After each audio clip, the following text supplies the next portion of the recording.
O Concello de Cambados volve buscar a colaboración das asociacións de vela do municipio para dar forma á Escola de Verán de Vela Tradicional. Será a terceira edición desta iniciativa que, segundo o edil de Deportes, se axusta á filosofía do Goberno municipal. Nos parece que, que Cambados ten unhas características moi interesantes con respecto a eso. Temos unhas condicións e, ademais, un porto precioso no medio do concello para, divulgar o bo que ten o mar, non solamente a nivel económico, sino a nivel tradición e nivel cultura. A escola realizarase en dúas quendas, a primeira do 17 ao 28 de xullo, mentras que a segunda será entre o 31 de xullo e o 11 de agosto. Contará con 40 prazas e diríxese a maiores de 13 anos. Decidimos organizar os cursos primeiro para que a xenta aprenda o manexo deste tipo de barcos e logo que haya unha continuidade durante todo o ano, por se se quere salir ou se animan a facerse socios, xa que dispoñemos deste tipo de barcos en Cambados. De cara ao vindeiro ano, os organizadores non descartan ampliar a formación que ofrecen para dirixila ao público máis cativo,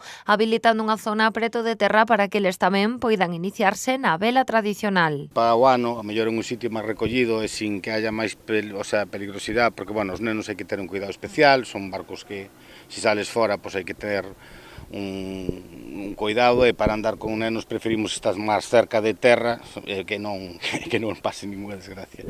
Entón, a ver se para o ano ali no saco de Fefiñán se pode facer como unha guardería de vela con barquiños máis pequenos, os que podan navegar ali dentro, que os rapaces vayan collendo desde pequenos esas nocións, que despois axuda moito para logo continuar. As inscricións poden facerse no Concello de Cambados e teñen un custo de 70 €.